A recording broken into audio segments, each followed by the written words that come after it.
ജിബ്രീൽ അലൈഹിസ്സലാം നബി തങ്ങളോട് പറയുകയാണ്, ഇശ്മാ ശിഅത ഫഇന്നക മയ്യിതുൻ യാ റസൂലല്ലാഹ്. ഇശ്മാ ശിഅത ഫഇന്നക മയ്യിതുൻ. എങ്ങനെ വേണോ ജീവിച്ചോ, പക്ഷെ മരിക്കേണ്ടി വരും. എങ്ങനെ വേണോ ജീവിച്ചോ, മരിക്കേണ്ടി വരും. ഏത് കോലത്തിൽ വേണമെങ്കിലും ജീവിക്കാം, പക്ഷേ നിങ്ങളും മരിക്കേണ്ടവരാണ്. രണ്ടാമത് പറഞ്ഞു, വഅമലുമാ ശിഅത ഫഇന്നക മുജ്സാ ബിഹി. നല്ലത് വേണമെങ്കിൽ ചെയ്തോ, തിന്മ വേണമെങ്കിൽ ചെയ്തോ, ആരും നിന്നോട് ചോദിക്കാനില്ല. നിനക്ക് സുഹൃതം ചെയ്യണോ, നിനക്ക് ദുഷ്കർമ്മം ചെയ്യണോ, എന്ത് വേണോ ചെയ്യാ, പക്ഷേ ഫഇന്നക മുജ്സാ ബിഹി. നാളെ പരലോകത്ത് പ്രതിഫലം നൽകപ്പെടും, ശിക്ഷ നൽകപ്പെടും. അത് ഏതെന്ന് നോക്കിയിട്ടാ അല്ലാഹു ചെയ്യുന്നത്. മൂന്നാമത് കൊടുത്ത ഉപദേശം ഏതാണ്? വാഹിബ് മൻ ശിഅത ഫഇന്നക മുഫാരിഖുഹു. ആരെ വേണമെങ്കിലും നിനക്ക് പ്രണയിക്കാം, ആരെ വേണമെങ്കിലും നിനക്ക് ഇഷ്ടപ്പെടാം, ആരെ വേണമെങ്കിലും നിന്റെ മസ്തിഷ്കത്തിൽ നിനക്ക് സൂക്ഷിക്കാം, പക്ഷേ ഫഇന്നക മുഫാരിഖുഹു, അവനെ വിട്ടുപിരിയേണ്ടി വരും. അമ്പും വില്ലും എത്ര സുദൃഢമാണെങ്കിലും അമ്പിന് ലക്ഷ്യത്തിലെത്തണമെങ്കിൽ വില്ലിനോട് വിട പറഞ്ഞേ മതിയാവോ. എത്ര വലിയ സ്നേഹിതന്മാരാണെങ്കിലും ഒരു ദിവസം വിട്ടുപിരിയണം. ആരെ വേണോ ഇഷ്ടപ്പെട്ടോ, വിശദീകരിക്കേണ്ട വിഷയമാണ്. നാലാമത് പറയുകയാണ്, വഅലം അന്ന ശറഫൽ മുഅ്മിനി ഖിയാമുൽ ലൈലി. ഒരു സത്യവിശ്വാസിയുടെ അന്തസ്, ഒരു സത്യവിശ്വാസിയുടെ മാന്യത എന്ന് പറയുന്നത് അവന് ധരിക്കുന്ന ടിപ് ടോപ്പായ സ്റ്റിഫാൻ ഷൈനായ വസ്ത്രത്തിലല്ല, പളപള മിന്നുന്ന അവന്റെ വെണ്മയുള്ള വസ്ത്രത്തിലല്ല, അവന്റെ ശീതീകരിച്ച വാഹനത്തിലല്ല, അവന്റെ ബഹുനില കെട്ടിടത്തിലല്ല. ഒരു മനുഷ്യന്റെ ശറഫ്, അവന്റെ മാന്യത ഏതെന്നറിയോ? ഖിയാമുൽ ലൈലി. എല്ലാരും കിടന്നുറങ്ങുന്ന സമയത്ത് എഴുന്നേറ്റ് പാതിരാ നമസ്കാരം നിർവഹിക്കലാണ്. അഞ്ചാമത് പറഞ്ഞ കാര്യമാണ് പ്രിയപ്പെട്ടവരെ നമ്മുടെ വിഷയം. അല്ലാഹുവിന്റെ റസൂലിനോട് ജിബ്രീൽ അലൈഹിസ്സലാം പറയുകയാണ്, ഇമാം തുബ്റാനി റിപ്പോർട്ട് ചെയ്ത ഹദീസാ, വഇസ്സത്തുൽ മുഅ്മിനി. ഒരു സത്യവിശ്വാസിയുടെ അന്തസ്, ഒരു സത്യവിശ്വാസിയുടെ ആഭിജാത്യം, അവന്റെ പ്രൗഢി, അവന്റെ ഏറ്റവും നല്ല അഭിമാനം ഏതെന്നറിയോ? ഇസ്തിഗ്നാഉഹു അനിന്നാസ്. ജനങ്ങളിൽ നിന്ന് സമ്പന്നനാകലാണ്. ജനങ്ങളുടെ ഒന്നും എനിക്ക് വേണ്ടെന്ന് പറയല. സഹോദരങ്ങളെ, എപ്പോഴും നീട്ടുന്ന കൈ വാങ്ങുന്ന കൈ താഴെയാണ്, കൊടുക്കുന്ന കൈ മുകളിലാണ്. നമ്മൾ ചിന്തിക്കണം, നമ്മുടെ കൈ ഏതാകണം? നമ്മൾ എപ്പോഴും താഴെയാകണോ, മുകളിലാകണോ? വാങ്ങുന്ന കൈ എപ്പോഴും താഴെയാണ്, കൊടുക്കുന്ന കൈ എപ്പോഴും മുകളിലാണ്. യദുൽ ഉലിയാ ഖൈറും മിൻ യദി സുഫ്ലാ. അല്ലാഹ് പറഞ്ഞു, യദുൽ ഉലിയാ ഖൈറും മിൻ യദി സുഫ്ലാ. താഴത്തെ കൈയേക്കാൾ ഖൈർ മുകളിലത്തെ കൈയാണ്. താഴത്തെ കൈയേക്കാൾ ഖൈർ മുകളിലത്തെ കൈയാണ്. ആരും കൊടുക്കുന്നവര് ഇങ്ങനെ കൊടുക്കൂല, അല്ലേ? വാങ്ങുന്നവൻ ഇങ്ങനെ എടുക്കാൻ വേണ്ടിയിട്ട് കൊടുക്കുന്നവൻ ഇങ്ങനെ ചെയ്യില്ല. ചോദിക്കുന്ന ഒരുത്തനും ഇങ്ങനെ ചോദിക്കൂല, കൊടുക്കുന്നവൻ ഇങ്ങനെ കൊടുക്കാൻ. പിന്നെ എങ്ങനെ സംഭവിക്കുക? എപ്പോഴും ചോദിക്കുന്നവൻ ഇങ്ങനെ, കൊടുക്കുന്നവൻ ഇങ്ങനെ. യദുൽ ഉലിയ, മുകളിലത്തെ കൈ, ഖൈറും മിൻ യദി സുഫ്ല, താഴത്തെ കൈയേക്കാൾ ഖൈറാണ്. നമ്മൾ എപ്പോഴും മുകളിലാകാൻ ശ്രമിക്കണം, അങ്ങോട്ട് കൊടുക്കാൻ ശ്രമിക്കണം, ഇങ്ങോട്ട് വാങ്ങുന്നവനാകരുത്. നമ്മൾ ജനങ്ങളുടെ കയ്യിരിക്കുന്ന ഒന്നും നമുക്ക് വേണ്ട, എനിക്ക് തരാൻ എന്റെ പടച്ചവനുണ്ട്. ആ ഒരു ചിന്ത എപ്പോഴാണോ നമ്മുടെ മനസ്സിൽ ഉണ്ടാവുക, യുഹിബ്ബുക്കന്നാസ്, ഡീസന്റ് മുക്കിലെ ഒരാൾ പോലും നിന്നെ സ്നേഹിക്കാതിരിക്കൂല. ഡീസന്റ് മുക്കിലെ ഒരാൾ പോലും നിന്നെ ഇഷ്ടപ്പെടാതിരിക്കില്ല. എപ്പോഴാണോ ആരാന്റെ പോക്കറ്റിൽ ഇരിക്കുന്ന കാശ്, ആരാന്റെ കീശയിലെ കാശ്, ആരാന്റെ സ്ഥാപനത്തിന്റെ ഏറ്റവും നല്ല വിലപിടിപ്പുള്ള വസ്തുക്കൾ, അപ്പുറത്തെ വീട്ടുകാരന്റെ വിലപിടിപ്പുള്ള സാധനം നിനക്ക് വേണമെന്ന മോഹം എപ്പോഴുണ്ടാവോ, അവന്റെ മുമ്പിൽ നീ വട്ടപൂജ്യമാകും. അള്ളാഹു നമ്മളെ കാത്തുരക്ഷിക്കട്ടെ, അള്ളാഹു നമ്മളെ കാത്തുരക്ഷിക്കട്ടെ. അതുകൊണ്ട് എപ്പോഴും കൊടുക്കുന്ന കൈയായിട്ട് മാറണം, എപ്പോഴും അങ്ങോട്ട് കൊടുക്കണം. ഈ ബന്ധം ഡീസന്റ് മുക്കിൽ, ഇപ്പൊ ഞാൻ പറഞ്ഞല്ലോ, ബഹുസ്വര നാടാണ്. ഹിന്ദു ഉണ്ട്, ക്രിസ്ത്യാനി ഉണ്ട്, മുസ്ലിം ഉണ്ട്, പലരും ഉണ്ട്, അല്ലേ? കമ്മ്യൂണിസ്റ്റ് ഉണ്ട്, കോൺഗ്രസ് ഉണ്ട്, അല്ലേ? ലീഗ് ഉണ്ട്, എല്ലാ പാർട്ടിയും എല്ലാം ഉണ്ട്. സംഘടന AP ഉണ്ടാവും, EK ഉണ്ടാവും, ഇല്ലേ സൈനീസ്? അതെ, ഇല്ലേ? EK സമസ്തയുണ്ട്, AP സമസ്തയുണ്ട്, ദക്ഷിണയുണ്ട്, എല്ലാം ഉള്ള ഒരു നാടാണ്. ആള് കുറവാണെങ്കിൽ പോലും, ഈ നാടിന്റെ ജനങ്ങൾ കുറവാണെങ്കിൽ പോലും ഉള്ളവരൊക്കെ വ്യത്യസ്തമായ പാർട്ടിയും സംഘടനയും അതുപോലെ തന്നെ മതവും ഒക്കെ കൃത്യമായി ഫോളോ ചെയ്യുന്ന ആളുകളല്ലേ. ഈ നാട് ഒരു മനുഷ്യനെ സംബന്ധിച്ചിടത്തോളം സ്വസ്ഥമാകണമെങ്കിൽ ഈ നാട്ടിലെ എല്ലാ മുസ്ലിങ്ങളും കേട്ടോളി, എല്ലാ ഹിന്ദുക്കളും കേട്ടോളി, എല്ലാ ക്രിസ്ത്യാനികളും കേട്ടോളി, എല്ലാ സംഘടനക്കാരും കേട്ടോളി, എല്ലാ രാഷ്ട്രീയക്കാരും കേട്ടോളി. 4 കാര്യമുണ്ടെങ്കിൽ ഡീസന്റ് മുക്കിൽ നമ്മൾ രക്ഷപ്പെടും. 4 കാര്യങ്ങൾ വേണം. ഈ നാട് രക്ഷപ്പെടണമെങ്കിൽ 4 കാര്യങ്ങൾ വേണം. ഏതാണെന്നറിയോ?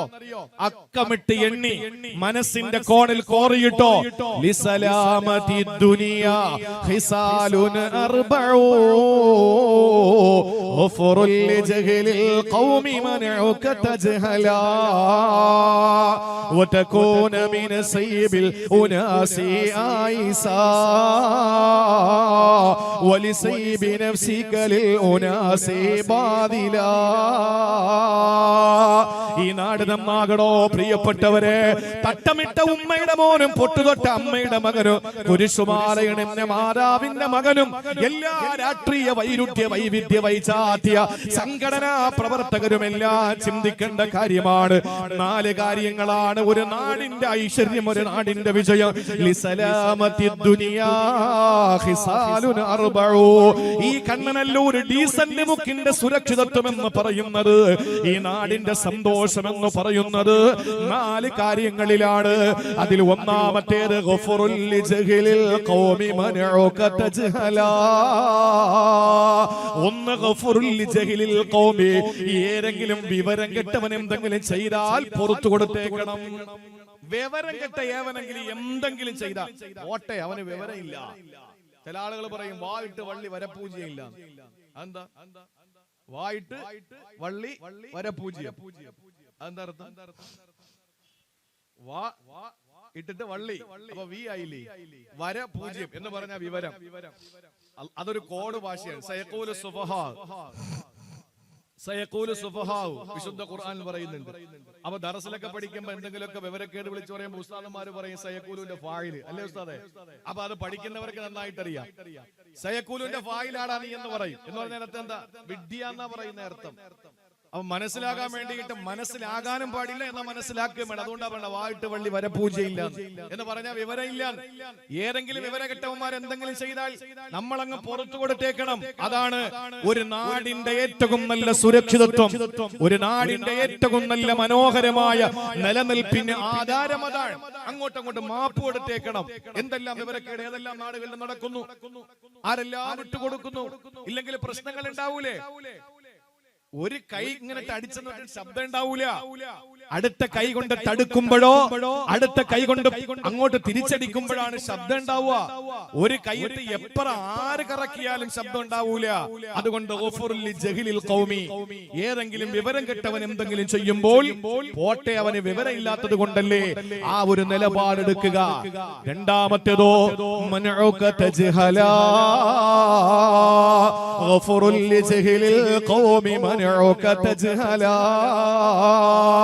രണ്ടാമത്തേത് മനഉക തജ്ഹല, നിന്റെ വിവരക്കേട് അങ്ങോട്ട് കാണിക്കാൻ പോകരുത്.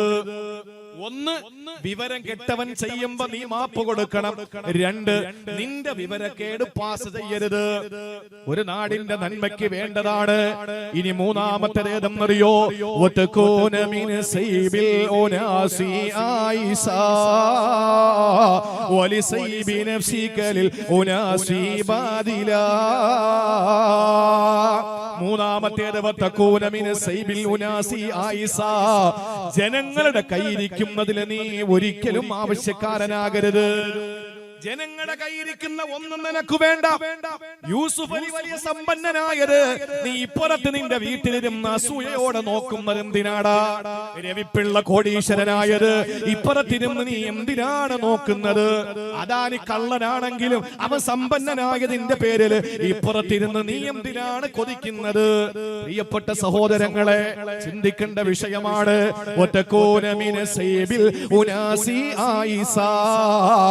ഇവിടത്തെ മഹാന്മാരായ അല്ലാഹുവിന്റെ സൂഫിയാക്കളായ ഔലിയാക്കൾ, ഖജാതങ്ങളെ പോലുള്ളവര് ഒരാളും ആരുടെയും പോക്കറ്റിരിക്കുന്നത് കൊതിക്കുന്നവരല്ല. ഇത് മൂന്നാണെങ്കിൽ നാലാമത്തേത് കേട്ടോ,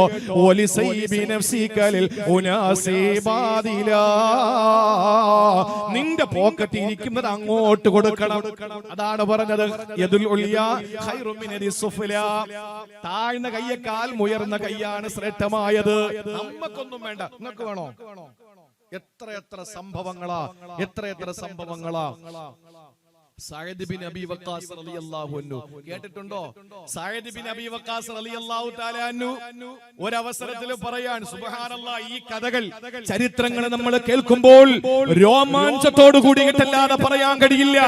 ഹൃദയത്തിന്റെ ആ സ്പന്ദനം തൊട്ടറിഞ്ഞ് വികാരത്തോടു കൂടിയിട്ടല്ലാതെ നമുക്ക് പറയാൻ കഴിയില്ല. സഅദ് ബിൻ അബി വഖാസ് റളിയല്ലാഹു തആല അൻഹുവിനെ സഹാബാക്കളുടെ ഇടയിൽ അറിയപ്പെടുന്നത് മുസ്തജാബുദ് ദഅവ എന്നാണ്. ദുആക്ക് ഇജാബത്തുള്ള ആളെന്നാണ്. അതിന് വേറെ കാരണമുണ്ട്, അത് പറഞ്ഞാൽ നമ്മുടെ വിഷയത്തിലേക്ക് വരാൻ അല്പം വൈകും. ജീവിതത്തിൽ സഅദ് ബിൻ അബി വഖാസ് റളിയല്ലാഹു അൻഹു എന്തെങ്കിലും ആവശ്യപ്പെട്ടിട്ടുണ്ടെങ്കിൽ ആ കൈ വലിക്കും മുമ്പ് അല്ലാഹു കൊടുത്തിട്ടുണ്ട്. ആ സഅദ് ബിൻ അബി വഖാസ് റളിയല്ലാഹു തആല അൻഹുവിന് കാഴ്ചയില്ല. സഹാബാക്കൾ ചോദിച്ചു, നിങ്ങൾ എന്താണ് അള്ളാഹുവിനോട് ചോദിക്കാത്തത്? ഒരു നിമിഷം അങ്ങോട്ട് ചോദിച്ചാൽ മതിയല്ലോ. അള്ളാഹുവേ, ദൈവമേ, പടച്ചവനെ, ഈശ്വര, ഞങ്ങൾക്ക് നീ കാഴ്ചതാ, എനിക്ക് കാഴ്ചതാ എന്ന് ചോദിച്ചാൽ മതിയല്ലോ. എന്താ നിങ്ങൾ ചോദിക്കാത്തത്? അദ്ദേഹം പറയാണ്, എന്റെ ഇഷ്ടം കാഴ്ച ഉണ്ടാവലാണ്, എന്നാൽ എന്റെ റബ്ബിന്റെ ഇഷ്ടം കാഴ്ച ഇല്ലാതിരിക്കലാണ്. അതുകൊണ്ടാണല്ലോ അവൻ തിരിച്ചെടുത്തത്. അപ്പൊ ഞാൻ എന്റെ ഇഷ്ടത്തെക്കാൾ എന്റെ റബ്ബിന്റെ ഇഷ്ടത്തിന് പ്രാധാന്യം കൊടുക്കണ്ടേ? അവന് സൗകര്യം ഉണ്ടെങ്കിൽ തരട്ടെ, അല്ലെങ്കിൽ എനിക്ക് വേണ്ട. ആ സഅദ് ബിൻ അബി വഖാസ് റളിയല്ലാഹു അൻഹു, സർവശക്തനായ അല്ലാഹുവിൽ നിന്ന് പോലും അങ്ങോട്ടൊന്നും ചോദിച്ചു വാങ്ങാത്ത സഅദ് ബിൻ അബി വഖാസ് റളിയല്ലാഹു അൻഹു എന്ന് പറഞ്ഞാൽ ഭൗതികമായ ഒന്നും തനിക്ക് വേണ്ട എന്ന മൈൻഡുള്ള മനസ്സുള്ള സഅദ് ബിൻ അബി വഖാസ് റളിയല്ലാഹു ഒരവസരത്തിൽ പറയുകയാണ്, ലവദിത്തു അന്ന ബൈനി വ ബൈനൻ നാസി ബാബൻ മിൻ ഹദീദ്. എന്റെ ആഗ്രഹം ജനങ്ങളുടെയും എന്റെയും ഇടയിൽ ഒരു ഇരുമ്പിനാലുള്ള ഒരു വലിയ വാതിലുണ്ടാകുന്നതിനെയാ ഞാൻ ആഗ്രഹിക്കുന്നത്. ഇരുമ്പിന്റെ ഒരു ഡോറിന്റെയും ഇടയിൽ. അതൊരു സാങ്കേതിക പദമാണ്. എന്ന് പറഞ്ഞാൽ എനിക്ക് ഒരാളോടും ഒന്നും ചോദിക്കേണ്ടി വരരുത്, എനിക്ക് ജനങ്ങളോട് ഒന്നും ചോദിക്കേണ്ടി വരരുത്. ആ ഒരു അവസ്ഥയിൽ ജനങ്ങളുടെയും എന്റെയും ഇടയിൽ ഒരു വലിയ പടുകൂറ്റൻ ഇരുമ്പിനാലുള്ള ഉരുക്കിനാലുള്ള ഒരു കോട്ട നിർമ്മിക്കപ്പെട്ട് ഒരു തിരശീല വെച്ച് ഒരു മതിൽ കെട്ടി അടച്ച് ജനങ്ങളും ഞാനും തമ്മിൽ ഒരു ബന്ധവും ചോദിക്കേണ്ട ഒരു അവസ്ഥ വരാത്ത നിലയിൽ ഞാൻ ആഗ്രഹിക്കുന്നു എന്ന് സഅദ് ബിൻ അബി വഖാസ് റളിയല്ലാഹു തആല അൻഹു പറയുമ്പോൾ അദ്ദേഹം പറയാൻ കാരണം എന്തെന്നറിയോ? അദ്ദേഹം തന്നെ റിപ്പോർട്ട് ചെയ്യുന്ന ഒരു സംഭവം ഇമാം മുസ്ലിം റഹിമഹുല്ല തന്റെ സ്വഹീഹ് മുസ്ലിമിൽ രേഖപ്പെടുത്തിയിട്ടുണ്ട്. അൻസാരികളായ കുറെ സഹാബാക്കൾ റസൂലുള്ളാഹിന്റെ അടുക്കൽ വന്നിട്ട് എന്തെങ്കിലും തരണമെന്ന് ആവശ്യപ്പെട്ടു. പാവങ്ങളായിരുന്നു, ഒന്നുമില്ല. നബി തങ്ങളുടെ അടുക്കൽ വന്നിട്ട് ചോദിച്ചു, നബി എന്തെങ്കിലും തരണം. ആരോടായി ചോദിക്കുന്നത്? ഒരു നേരത്തെ ഭക്ഷണം കഴിക്കാൻ വകയില്ലാതെ പാടുപെടുന്ന സാഹചര്യങ്ങൾ പ്രവാചകന്റെ ഭവനത്തിൽ ഉണ്ടായിട്ടുണ്ട്. ആയിഷ ബീബി റളിയല്ലാഹു തആല അൻഹയുടെ വീട്ടിൽ, പ്രവാചകരുടെ വീട്ടിൽ അടുപ്പിന് തീ പുകയാപ്പ 3 മാസക്കാലം ചന്ദ്രന്റെ പിറ, ആ ചന്ദ്രന്റെ ഉദയം, ആ പിറ ദൃശ്യമാകുന്ന ഒന്നാമതും രണ്ടാമതും മൂന്നാമതും പിറ ദൃശ്യമാകുമ്പോൾ 90 ദിവസക്കാലം 3 മാസക്കാലം അല്ലാഹുവിന്റെ ഹബീബിന്റെ വീട്ടിൽ പച്ച വെള്ളവും ഈത്തപ്പഴവും അല്ലാതെ ഒന്നും ഉണ്ടായിരുന്നില്ല എന്ന് രേഖപ്പെടുത്തപ്പെടുന്ന രീതിയിൽ ഏറ്റവും വലിയ ദാരിദ്ര്യത്തിന്റെ പ്രതീകമായിരുന്ന ഹബീബായ പ്രവാചകന്റെ മുമ്പിൽ അൻസാരികളായ സഹാബാക്കൾ വന്നിട്ട് കൈനീട്ടി എന്തെങ്കിലും തരണമെന്ന്. കാരണം സ്വതക്കയുടെ ഹദിയ കിട്ടുന്ന ഏതാനും ചില വസ്തുക്കൾ റസൂലുള്ളാഹിന്റെ കയ്യിൽ എപ്പോഴും ഉണ്ടാവും. അത് അല്ലാഹുവിന്റെ റസൂൽ അൻസാരികൾക്ക് കൊടുത്തു. വീണ്ടും വന്നു അവർ ചോദിക്കാൻ, അവർക്ക് വീണ്ടും കൊടുത്തു. മൂന്നാമതും വന്ന് ചോദിക്കാൻ, അവർക്ക് മൂന്നാമതും കൊടുത്തു. റസൂലുള്ളാഹിന്റെ കൈവശം തീർന്നു.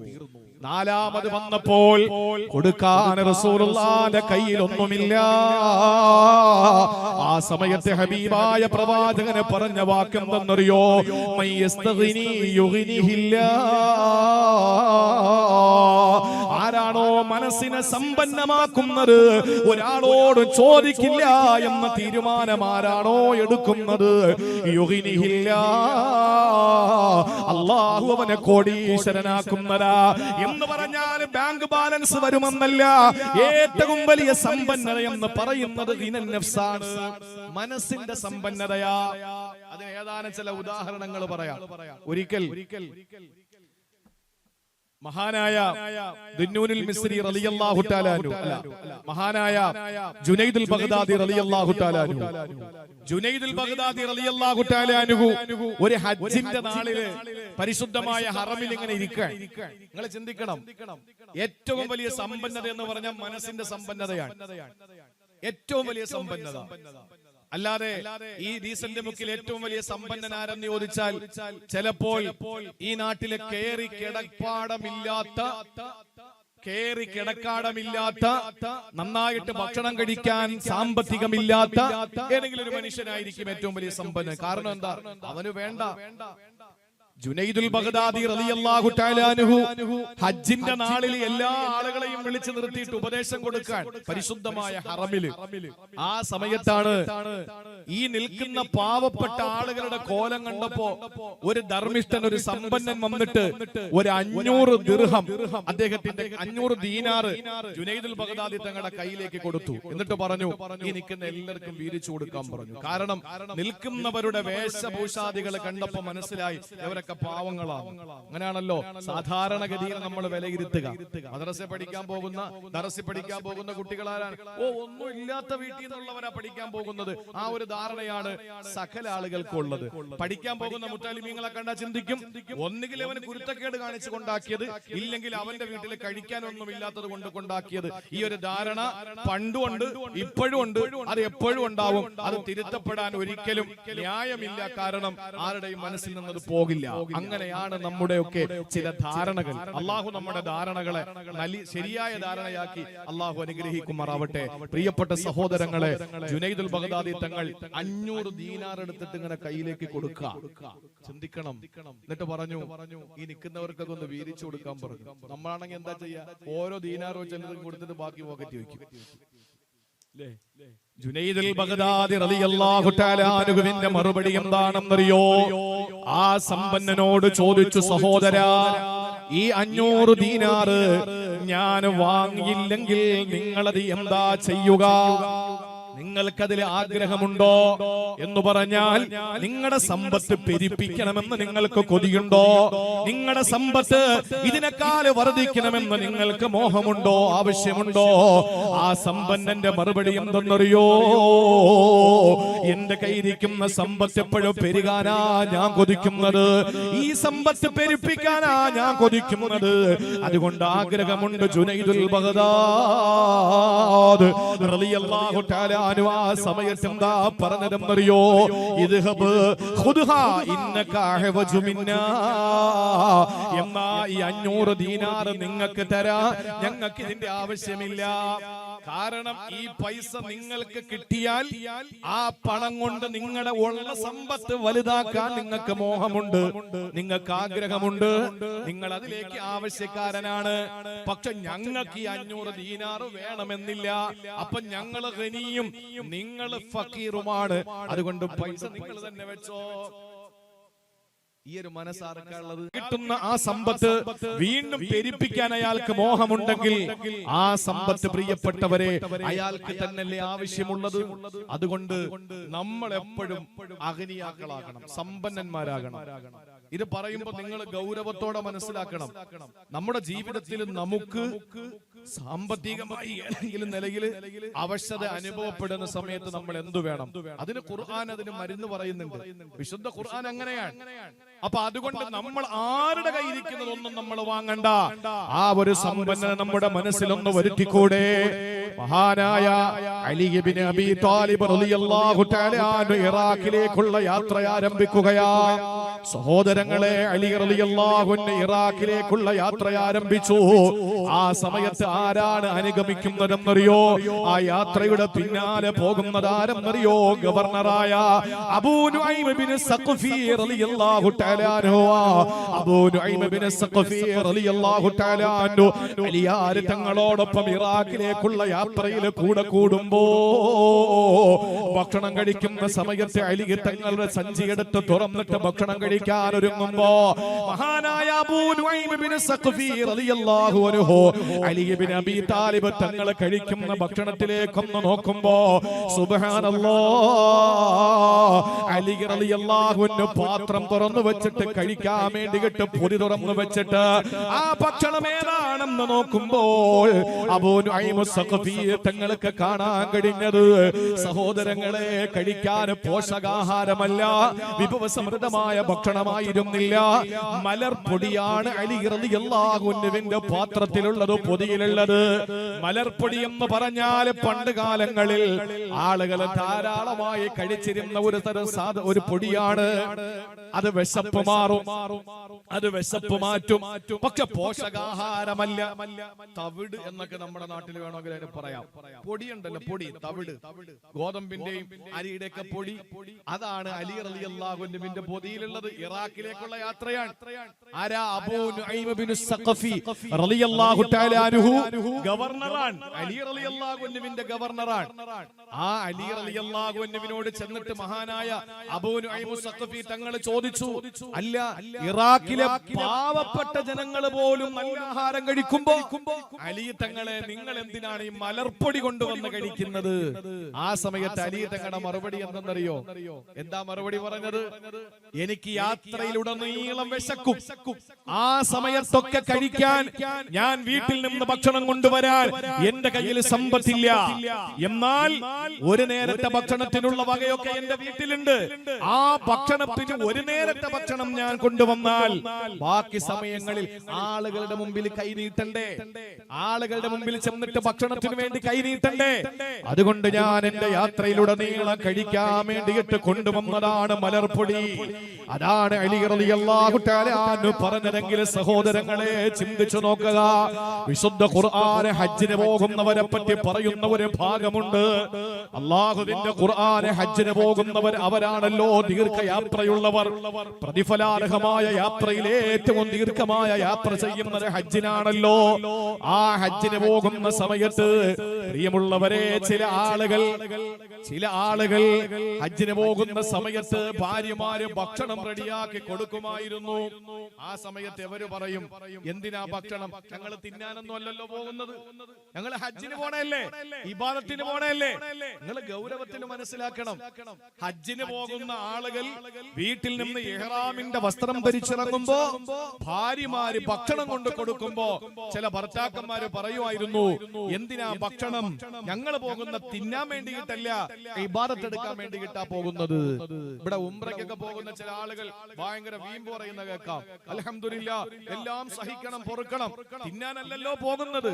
അവിടെ ചെന്ന് കഠിനമായ ചൂടടിച്ച് ഒരു ഉംറ ചെയ്ത് തവാഫ് സയ്യൊക്കെ കഴിഞ്ഞ് മുടിയൊക്കെ എടുത്ത് തഹല്ലുലായിട്ട് റൂമിൽ വരുമ്പോ ആനയെ കിട്ടിയാലും കീറി തിന്നും. ആ ഒരു വിശപ്പാണ്. ഹജ്ജ് എന്ന് പറഞ്ഞ ത്യാഗമാണല്ലോ. ഒരു സ്ഥലത്ത് ചെന്നിരുന്ന തസ്ബീഹ് കൊണ്ട് ദ്വാരക്കാണ് നല്ല ഹജ്ജ് എന്ന് പറയുന്നത്, ഉംറ എന്ന് പറയുന്നത് ത്യാഗമാണ്. ആ ത്യാഗം ചെയ്യാൻ വേണ്ടി പോകുന്ന ഒരു വിഭാഗം ആളുകൾ ഭാര്യമാര് വെച്ച് വിളമ്പി പൊതികെട്ടിയിട്ട് ഭക്ഷണം കൊടുത്തപ്പോ, ഇല്ല, ഞങ്ങൾ കഴിക്കാനല്ല പോകുന്നത്, ഞങ്ങൾ പോകുന്നത് ഇബാദത്തിനാണെന്ന് പറഞ്ഞപ്പോ ഭാര്യമാര് പറഞ്ഞു, അൽഹംദുലില്ലാ, ഇത്രയും നല്ല ഭർത്താക്കന്മാരെ കിട്ടിയതിന് എത്ര സ്തുതിച്ചാ മതിയാവും. അവര് യാത്ര ആരംഭിച്ചു. അമലുകളൊക്കെ കഴിഞ്ഞപ്പോ വിശപ്പ് കയറി, വയറ് കായാൻ തുടങ്ങി. ഈ മനുഷ്യന്മാരെന്താ ചെയ്തതെന്നറിയോ? പള്ളിവാതിൽക്കൽ, ഹറമിന്റെ പള്ളിവാതിൽക്കൽ ചെന്നിട്ട് ആളുകളെടുത്ത് കൈ നീട്ടാൻ തുടങ്ങി. വല്ലതും തരണേ, വല്ലതും തരണേ, വിശക്കുക. ആ സമയത്തതാ ഏഴാകാശങ്ങൾക്ക് മുകളിൽ നിന്ന് വിശുദ്ധമായ ഖുർആനിന്റെ സന്ദേശമതാ നസലല്ലമീന മലക്കു ജിബ്രീൽ അലൈഹിസ്സലാം കൊണ്ടുവരികയാ. കാരുണ്യത്തിന്റെ പ്രവാചകൻ ഓതി കൊടുക്കുന്നു, നബിയെ പറയുക, വതസവദൂ, ഹജ്ജിന് പോകുന്നവരോട് പറയണം, യാത്ര ചെയ്യുന്ന യാത്രികരോട് പറയണം, വതസവദൂ, നിങ്ങൾ പാഥേയം റെഡിയാക്കുക, കഴിക്കാനുള്ള ഭക്ഷണം നിങ്ങൾ കൊണ്ടുപോവുക, നിങ്ങൾക്ക് ആവശ്യമായത് നിങ്ങൾ തയ്യാറാക്കി പോവുക. ഫഇന്ന ഖൈറസ്സാദി തഖ്വാ, ഏറ്റവും നല്ല ഭക്ഷണം, ഏറ്റവും നല്ല പാഥേയം, ഏറ്റവും നല്ല ഒരുക്കുമുതൽ ഏതെന്നറിയോ? അത് സൂക്ഷ്മതയാണ്, തഖ്വയാണ്.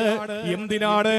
പള്ളിത്തിണ്ണയിലെ കൈ നീട്ടിയ ജനങ്ങളോട് അല്ലാഹു തആല എന്തെങ്കിലും കൊണ്ടുപോകണം, നിങ്ങളെ ഹജ്ജിന് പോകുമ്പോ കൊണ്ടുപോകുന്നതിൽ ഏറ്റവും ശ്രേഷ്ഠവും അനിവാര്യവും അഭികാമ്യവുമായത് കരണീയമായത് തഖ്വയാണെന്ന് പറഞ്ഞതിന്റെ അർത്ഥമറിയോ? ആളുകളുടെ മുമ്പിൽ കൈ നീട്ടുന്നത് തഖ്വയ്ക്ക് വിരുദ്ധമാണ്. ഏത് ആളുകൾ നീട്ടുന്നത്? ഇല്ലാത്തവർ നീട്ടുന്നതല്ല, ഉള്ളവൻ നീട്ടുന്നത് തഖ്വയ്ക്ക് വിരുദ്ധമാണ്. നാളെ മുഖത്ത് മാംസമില്ലാത്തവനായി വരുമെന്ന് ആദരവായ പ്രവാചകൻ നബി മുഹമ്മദ് മുസ്തഫ. അതുകൊണ്ട് ജനങ്ങളുടെ കയ്യിരിക്കുന്ന നമുക്ക് വേണ്ട. അലി റളിയല്ലാഹു അൻഹുവിന് ഒരു നേരം കഴിക്കാനുള്ള ഭക്ഷണമേ ഫാത്തിമ കൊടുക്കാനുള്ളൂ, കാരണം വീട് പട്ടിണിയാണ്. പക്ഷെ ആ സമയത്ത് കഴിച്ചിട്ട് ജനങ്ങളുടെ മുമ്പിൽ കൈ നീട്ടേണ്ടി വരുമല്ലോ എന്ന ആശങ്കയുണ്ടായപ്പോ വെറും തവിട് പൊടി, മലർപ്പൊടി അത് കൊണ്ടുപോയിട്ട് യാത്രയിലുടനീളം കഴിക്കുന്ന ഒരു ഭരണാധികാരി നമ്മൾ ചിന്തിക്കണം എന്റെ പ്രിയപ്പെട്ട സഹോദരങ്ങളെ. ഞാൻ ആ ഭാഗത്തേക്ക് പോകുന്നില്ല. ആ നിലയിൽ അലി റളിയല്ലാഹു അൻഹു ഏറ്റവും നല്ല ഒരു മാതൃക കാണിച്ചു കൊടുത്തത് എന്തിന്റെ പേരിലാണ്? അല്ലാഹുവിന്റെ റസൂൽ പറഞ്ഞ ഒരൊറ്റ വാക്കാണ്. എന്താണെന്നറിയോ? അല്ലാഹുവിന്റെ റസൂൽ പറഞ്ഞു, കുൻ ഖാനിഅൻ തകുൻ അഷ്കറൻ നാസ്. എനിക്ക് ഉള്ളത് മതി, അൽഹംദുലില്ലാഹ്. എന്നാൽ അഷ്കറന്നാസ്, ഏറ്റവും നല്ല ഷാക്കിറായിട്ട് മാറാൻ കഴിയും. ഖാജ തങ്ങൾ ഷാക്കിറായിരുന്നു, റിഫായി തങ്ങൾ ഷാക്കിറായിരുന്നു, ജീലാനി തങ്ങൾ ഷാക്കിറായിരുന്നു, ബദവി തങ്ങൾ ഷാക്കിറായിരുന്നു, ദസൂഖി തങ്ങൾ ഷാക്കിറായിരുന്നു, ഷാദുലി തങ്ങൾ ഷാക്കിറായിരുന്നു. എന്തുകൊണ്ടാണ് അവർ ഷാക്കിരീങ്ങളായത്? കുൻ ഖാനിഅ, എനിക്കുള്ളത് മതി അൽഹംദുലില്ലാഹ്, എനിക്കുള്ളത് മതി അൽഹംദുലില്ലാഹ്. പക്ഷേ എത്ര കിട്ടിയാലും മതി വരാത്ത ആളുകൾ അൽഹംദുലില്ലാഹ് പറയില്ല. കാരണം എന്താ? ഇനിയും കിട്ടണം, ഇനിയും കിട്ടണം, ഇനിയും കിട്ടണം. വെപ്രാളമാണ്.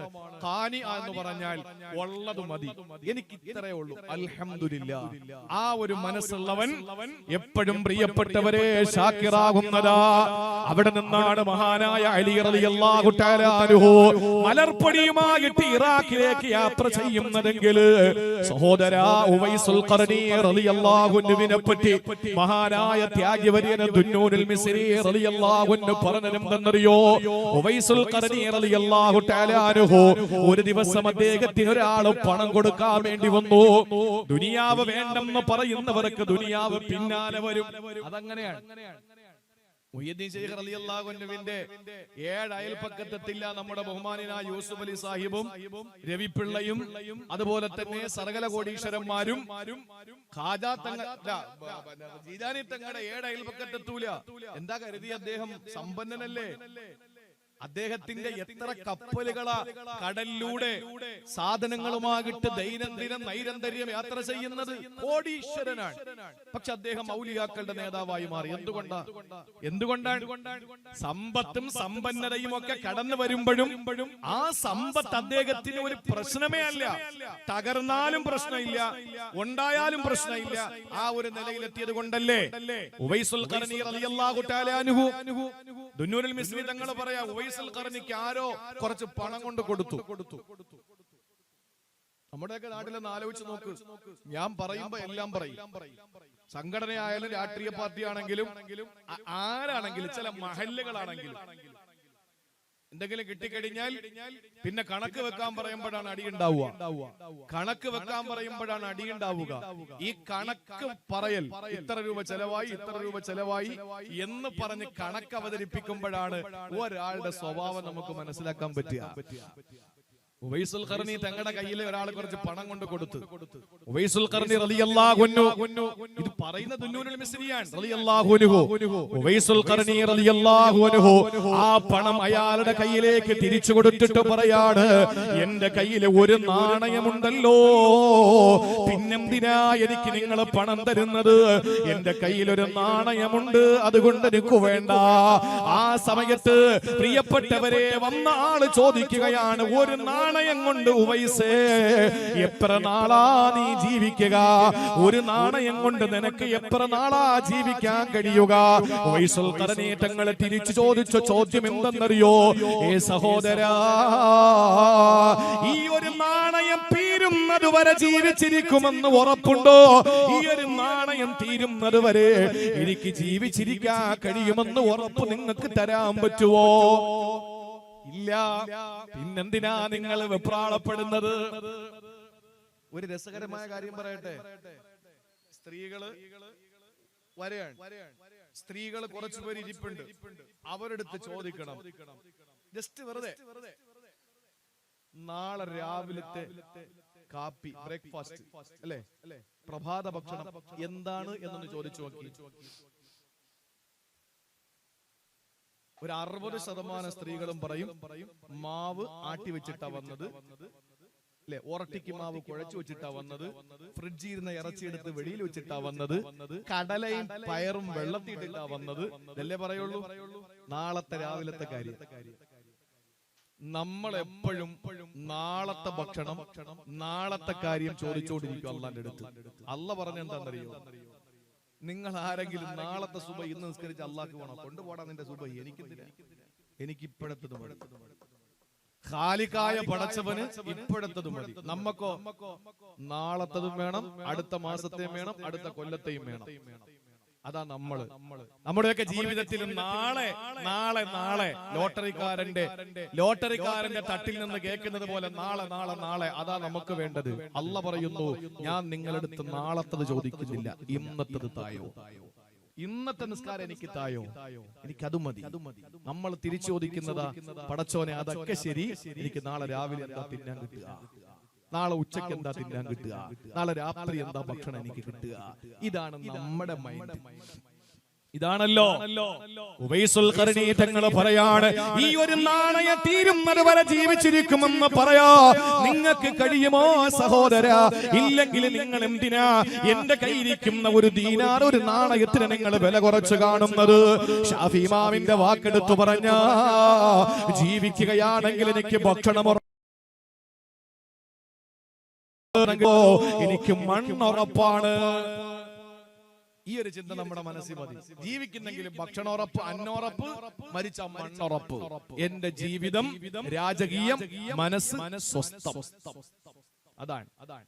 അതാണ് ഒരു പണ്ട് ഒരാപ്തവാക്യമുണ്ട്,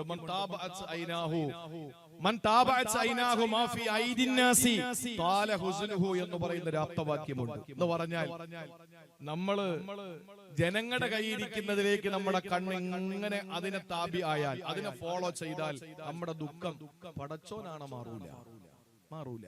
നമ്മൾ ഇപ്പോഴും ഇവിടെ ഇരുന്നിട്ട് നോക്കുന്നത് ആരാ?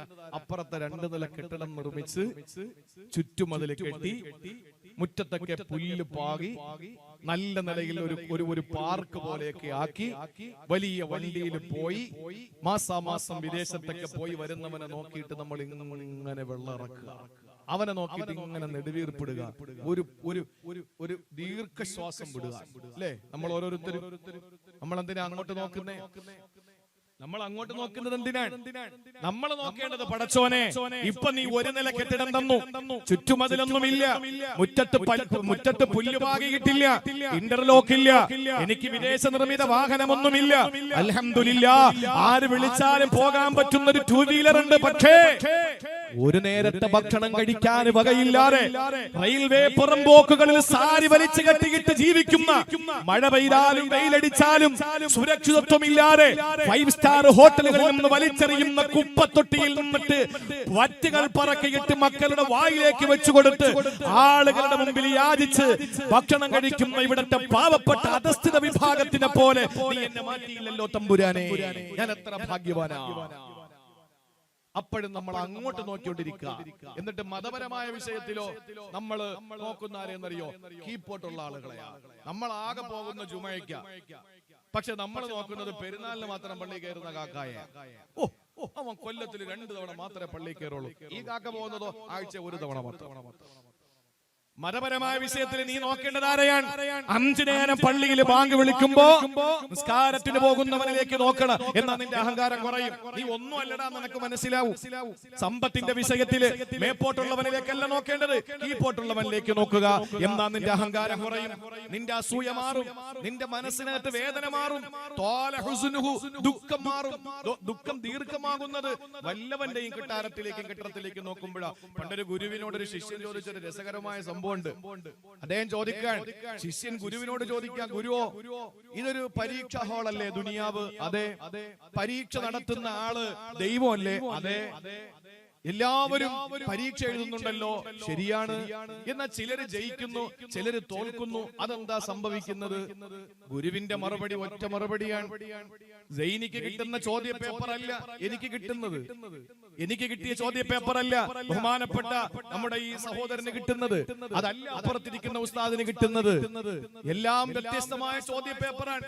പക്ഷെ ഞാൻ എന്റെ ചോദ്യ പേപ്പർ മടക്കി വെച്ചിട്ട് സൈനിയുടെ ചോദ്യ പേപ്പറിലേക്ക് നോക്കിയിട്ട് ഞാൻ ഇവിടെ ഇരുന്നു കൊണ്ട് എഴുതിയപ്പോൾ ഞാൻ പരാജയപ്പെട്ടു പോയി. എക്സാം എഴുതാൻ വേണ്ടിയിട്ട് പരീക്ഷാ ഹാളിൽ പോയി. അപ്പുറത്തിരിക്കുന്നവന്റെ പരീക്ഷ ഇംഗ്ലീഷ് പരീക്ഷ, ഇപ്പുറത്തിരിക്കുന്നവന്റെ പരീക്ഷ ഹിന്ദി പരീക്ഷ, നമ്മുടെ പരീക്ഷ മലയാള പരീക്ഷ. നമ്മൾ എന്ത് ചെയ്തു? അപ്പുറത്തിരിക്കുന്നവന്റെ എന്ന് കണ്ടെഴുതിയാണ്. ഇംഗ്ലീഷിലാണ് എഴുതി വെക്കുന്നത്. നമ്മുടെ ചോദ്യ പേപ്പറിൽ മാർക്ക് കിട്ടോ? കിട്ടൂല. അതാണ് ലോകത്ത് പലരും പരാജയപ്പെടുന്നത് എന്ന് ഗുരു ശിഷ്യനോട് പറഞ്ഞു കൊടുക്കാൻ. എന്ന് പറഞ്ഞാൽ മനസ്സിലായില്ലെങ്കിൽ ഒന്നുകൂടെ വ്യക്തത വരുത്തി തരാം. എനിക്ക് 2 ലക്ഷം രൂപ എന്റെ കയ്യിലുണ്ട്. ഞാൻ 2 ലക്ഷം രൂപയ്ക്ക് ഒതുങ്ങുന്ന ഒരു വീട് വെക്കണം. സൈനിയുടെ കയ്യില് നല്ല പൈസയൊക്കെ ഉണ്ട്, 10 ലക്ഷം ഉണ്ട്. അദ്ദേഹം 10 ലക്ഷത്തിന്റെ വീട് വെക്കും. ഞാൻ ഈ 2 ലക്ഷം വെച്ചിട്ട് സൈനിയുടെ വീട് പോലെ എന്റെ വീട് വേണമെന്ന് നിൽക്കുമ്പോ 8 ലക്ഷം പണയം എടുക്കും. അല്ലെങ്കിൽ 8 ലക്ഷം രൂപ എന്ത് ചെയ്യും? ഈ ബാങ്കില് എന്താ പറയുന്ന ലോൺ എടുക്കും. അവസാനം ഞാൻ മുടിഞ്ഞോണ്ട് പോവും. ആണല്ലോ, എന്തോ ഒരു ബഹുമാനമാണ് ബാങ്കിൽ ചെല്ലുമ്പോ ലോൺ എടുക്കാൻ വേണ്ടി പോകുമ്പോ, സർ ഇരിക്കണം, അവിടെ ഒപ്പുവൈ, ഇവിടെ ഒപ്പുവൈ, അവിടെ ഒരു കുട്ടിട്, ഇവിടെ ഒരു വരയിട് എന്നൊക്കെ പറയും. കാരണം എന്താണ്? മാസം തോറും അടച്ചിട്ട് വർഷങ്ങൾ എത്ര കഴിഞ്ഞാലും മുതൽ അവിടെ കിടന്നിട്ട് പലിശയിലേക്ക് പോകുന്ന ഏറ്റവും വലിയ ഭീമാകാരമായ ഒരു അവസ്ഥാവിശേഷത്തിലേക്ക് സമുദായത്തിന്റെ ആളുകൾ എത്തപ്പെട്ടിട്ട് കടക്കണി മൂലം വീടിന്റെ കോലായിൽ കയറ് കെട്ടിയിട്ട് കഴുത്തിലേക്കിട്ട് ചത്തുപോകുന്ന അവസ്ഥയിലേക്ക് എത്തപ്പെടുന്നത്. 2 ലക്ഷം രൂപ നിനക്ക് തന്നപ്പോ ആ 2 ലക്ഷം രൂപയ്ക്ക് ആവശ്യമായ വീട് വെക്കാതെ അപ്പുറത്തെ 10 ലക്ഷക്കാരന്റെ വീട് നോക്കിയിട്ട് വീട് വെക്കാൻ തുടങ്ങിയപ്പോഴാ നിനക്ക് പരീക്ഷാ പേപ്പറിൽ വട്ടപൂജ്യമായി മാർക്ക് മാറിയത്. നിനക്ക് എന്തുകൊണ്ടാണ് പരാജയം സംഭവിച്ചത്? നീ ആരാന്റെ വീട്ടിലേക്ക് നോക്കിയത് കൊണ്ടാണ്. അതുകൊണ്ട് അത് ചെയ്യരുത്. നമുക്കൊന്നും വേണ്ട, എന്റെ റബ്ബ് തന്നത് എനിക്ക് മതി. ഞാൻ എന്റെ റബ്ബിനോട് മാത്രമേ ചോദിക്കൂ. ഒരാളുടെ ചെന്നിട്ട് ഞാൻ കൈ നീട്ടൂല. ആ ഒരു നിലയിലേക്ക് നമ്മുടെ മനസ്സ്, നമ്മുടെ ശരീരം, നമ്മുടെ സാമ്പത്തിക വ്യവസ്ഥിതി ഇതെത്തുമ്പോഴാണ് പ്രിയപ്പെട്ടവരെ നമ്മൾ സമ്പന്നനാവുക. അതുകൊണ്ട് അല്ലാഹുവിന്റെ റസൂല് പറഞ്ഞതുപോലെ ജനങ്ങളെല്ലാം നമ്മളെ ഇഷ്ടക്കാരായി മാറണമെങ്കിൽ ഇസ്ഹദ് ഫീമാ ഇൻദന്നാസ്, ജനങ്ങളുടെ കയ്യിലുള്ളത് വേണ്ടെന്ന് വെക്കുവോ. യുഹിബ്ബുകന്നാസ്, ജനങ്ങളെല്ലാം നിന്നെ ഇഷ്ടപ്പെടുന്നതാ. ഇനി ഞാൻ പറയുന്ന സഹോദരങ്ങളെ വ്യക്തമായി കേൾക്കണേ. ഹിശാം ഇബ്നു അബ്ദുൽ മലിക് എന്ന് പറയുന്ന ധർമ്മിഷ്ഠനും സമ്പന്നനുമായ മനുഷ്യന് പരിശുദ്ധമായ ഹറമിലെത്തുകയാ. തവാഫ് ചെയ്യാൻ വേണ്ടിയിട്ട് ഹിശാം ഇബ്നു അബ്ദുൽ മലിക് കടന്നു വരുമ്പോ ആ മസ്ജിദുൽ ഹറമിനകത്ത് ആരാ? സാലിം ഇബ്നു അബ്ദുല്ലാഹ് എന്ന പണ്ഡിതൻ ഇരിക്കുകയാ. സാലിം ഇബ്നു അബ്ദുല്ലാഹ് എന്ന സാത്വികനായ വിശുദ്ധനായ സൂഫിയായ ആ മഹാമനീഷി ഹറമിനകത്തിരിക്കുകയാ. അദ്ദേഹത്തിന്റെ വേഷം കാണുമ്പോൾ നമുക്ക് സങ്കടം തോന്നിപ്പോകും. കീറി പറഞ്ഞ വസ്ത്രമാണ്, അദ്ദേഹത്തിന്റെ കണ്ണ് കുഴിഞ്ഞിരിക്കുകയാണ്, പട്ടിണിയാണ്, പരിവട്ടമാണ്. സാലിം ഇബ്നു അബ്ദുല്ലാഹ് എന്ന് പറയുന്ന സാത്വികനായ മനുഷ്യന്റെ അടുക്കല് ഏറ്റവും വലിയ സമ്പന്നനും ധർമ്മിഷ്ഠനുമായ ഹിശാം ഇബ്നു അബ്ദുൽ മലിക് വന്നിട്ട് ചോദിക്കുകയാ, ഏ സഹോദരാ, എന്തെങ്കിലും ആവശ്യമുണ്ടോ? ചോദിച്ചോ. അറബികൾ വന്നിട്ട് ചോദിക്കും, ഈ നാട്ടില് പള്ളി വല്ല വേണോ? എനിക്കിപ്പോഴും ഓർമ്മയുള്ളത് ഒരു നാട്ടില് അങ്ങനെയാണല്ലോ, ഫണ്ട് വരുന്നു എന്നറിഞ്ഞാൽ ക്ഷേത്രവും പൊളിച്ചിട്ട് വലുത് വെക്കും, ചർച്ചും പൊളിച്ചിട്ട് വലുത് വെക്കും, എന്ത് പള്ളിയും പൊളിച്ചിട്ട് വലുത് വെക്കും. ഇതല്ലേ ചെയ്യുന്നത്. ഒരു നാട്ടില് എങ്ങനെയൊക്കെയോ പള്ളി ഇങ്ങനെ വെച്ചൊരു പകുതി ആയപ്പോഴ് എവിടെന്നോ ഒരു അറബി അവിടെ വന്നു. അറബി വന്നിട്ട് ആ നാട്ടിൽ വന്നിങ്ങനെ സംസാരിച്ച കൂട്ടത്തില് അറബി പറഞ്ഞു, പള്ളിയൊക്കെ ഞാൻ പൈസ തരാം, നിങ്ങള് പണി തീർത്തോളി, ഇനി വിഷമിക്കണ്ട.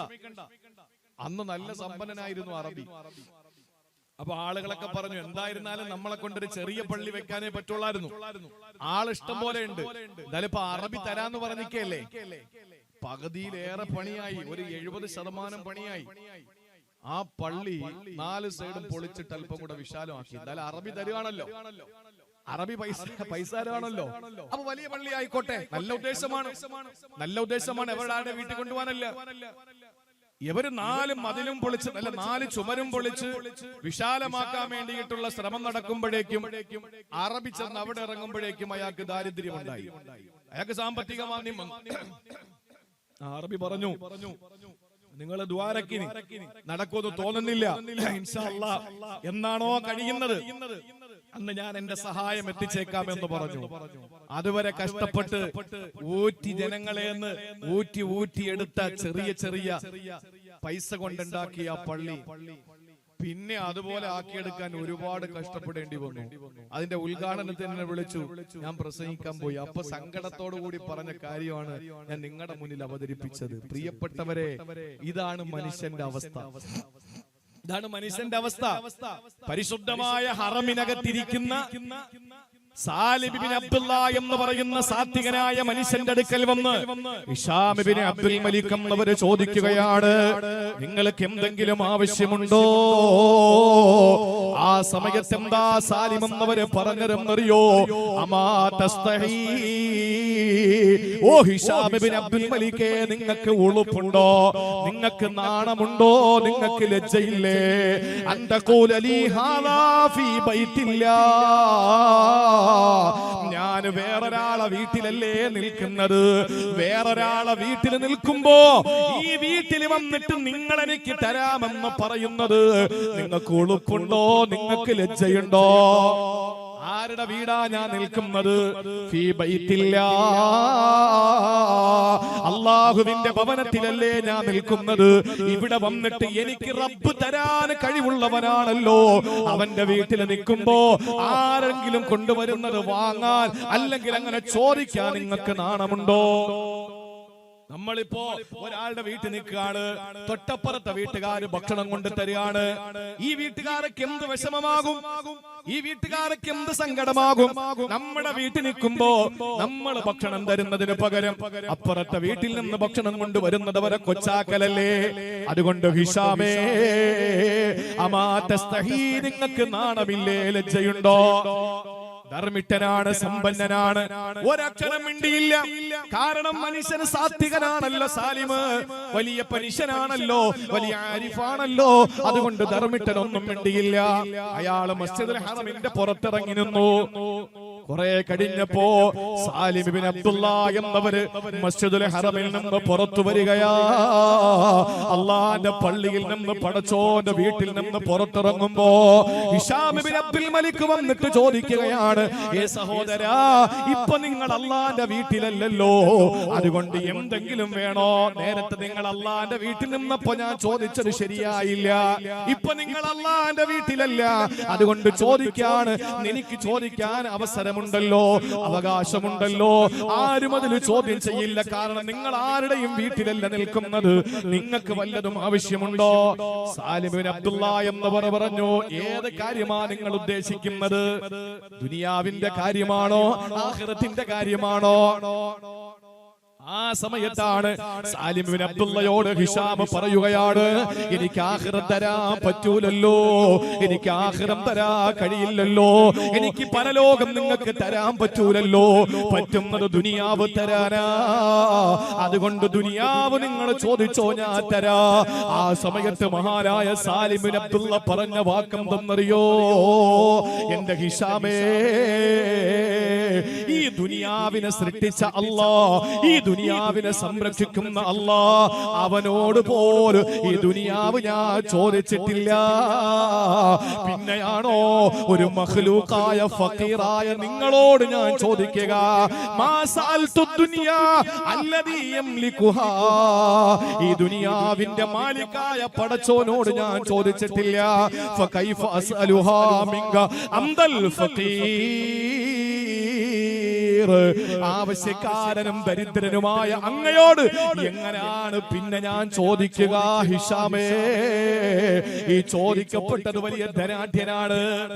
പക്ഷേ മഹാനായ സാലിം തങ്ങൾ പറയുന്നു, ആഖിറം തരാൻ പറ്റുമെങ്കിൽ എനിക്ക് ചോദിക്കാനുണ്ട്, നിങ്ങളെ കൊണ്ട് പറ്റൂലല്ലോ. പിന്നെ നിങ്ങൾ പറയുന്ന ദുനിയാവ് ചോദിക്കാൻ, ഈ ദുനിയാവ് ഉണ്ടാക്കിയ അല്ലാഹ് ഞാൻ ചോദിച്ചിട്ടില്ല, പിന്നെയാണോ ഒരു മഖ്ലൂഖായ ഫക്കീറായ നിങ്ങളുടെ ചോദിക്കാൻ? എനിക്ക് വേണ്ട, എനിക്ക് നിങ്ങളെ ഒന്നും വേണ്ട. ആ ഒരു മനസ്സാണ് ഗിനൻ നഫ്സ്. അങ്ങനെ നമ്മുടെ ചിന്ത വന്നാൽ അഷ്റഫുൽ ഖൽഖ് പറയുന്നു, യുഹിബ്ബുകന്നാസ്, ജനങ്ങൾ കൈവെള്ളയിൽ കൊണ്ട് നടക്കും. നമ്മൾ പറയുന്നത് എന്താ? യവനൊന്നും കൈവെള്ള കൊണ്ട് നടന്നില്ലെങ്കിലും കുഴപ്പമില്ല. ജനങ്ങള് സർട്ടിഫൈ ചെയ്യാതെ നമുക്ക് രക്ഷപ്പെടാൻ പറ്റുമെന്ന് തോന്നുന്നുണ്ടോ? നിങ്ങൾ എന്താ വിചാരിച്ചേ? ചില ആളുകൾ പറയും, എനിക്ക് അല്ലാഹ് ഉണ്ടോ, അല്ലാഹ് മതിയടാ, ജനങ്ങൾ എന്തോ പറയട്ടെ. ശരിയാണ്, പറയുന്നത് ഹക്കും, യാത്ര ചെയ്യുന്നത് നേരായ മാർഗത്തിലുമാണെങ്കിൽ ഏവനോ എന്തോ പറഞ്ഞോട്ടെ, അതൊക്കെ ശരിയാ. പക്ഷേ ജനങ്ങളുടെ സർട്ടിഫൈ ഇല്ലാതെ നമുക്ക് രക്ഷപ്പെടാൻ കഴിയുമെന്ന് ഒരാളും വിചാരിക്കണ്ട. കാരണം അത് ഹദീസാണ്. അല്ലാഹുവിന്റെ റസൂൽ അടുക്കൽ വന്നിട്ട് ഒരാൾ ചോദിക്കാൻ, ഞാൻ നല്ലവനാണോ നബിയെ, അതെ മോശപ്പെട്ടവനാണോ? അഷ്റഫുൽ ഖൽഖ് സല്ലല്ലാഹു അലൈഹി വസല്ലം പറയാ, ഇത് ഞാനല്ലല്ലോ മോനെ പറയേണ്ടത്, നീ ചെന്നിട്ട് നിന്റെ അയൽവാസിയോട് ചോദിക്ക്, നീ നല്ലവനാണോ, നീ മോശപ്പെട്ടവനാണോ? നീ നല്ലവനാണെന്ന് നിന്റെ അയൽവാസി പറഞ്ഞ നീ നല്ലവനാ, നീ മോശപ്പെട്ടവനാണെന്ന് അയൽവാസി പറഞ്ഞ നീ മോശപ്പെട്ടവനാണ്. അപ്പൊ ജനങ്ങളുടെ സപ്പോർട്ട് ചെയ്യണം നമ്മൾ രക്ഷപ്പെടണമെങ്കിൽ. അവരുടെ സർട്ടിഫിക്കറ്റ് നമുക്ക് വേണം. അപ്പൊ ജനങ്ങളുടെ ഇഷ്ടം വേണ്ടേ? ജനങ്ങൾ നമ്മൾ അംഗീകരിക്കണ്ടേ? ആ ജനങ്ങൾ അംഗീകരിക്കണമെങ്കിൽ ജനങ്ങളുടെ കയ്യിരിക്കുന്ന ഒന്നും നമുക്ക് വേണ്ട. നമുക്ക് തരാനും മാലിക്കായ അല്ലാഹ് ഉണ്ട് എന്ന ഒരു നല്ല ചിന്ത എന്റെ പ്രിയപ്പെട്ടവരെ നമ്മുടെ മനസ്സിലുണ്ടാകണം. അത് ഉണ്ടായാൽ തീർച്ച നമ്മൾ രക്ഷപ്പെടും. ജനങ്ങൾ നമ്മളെ വാരി പുണരും. അല്ലാഹു അതിന് തൗഫീഖ് നൽകി അനുഗ്രഹിക്കുമാറാവട്ടെ.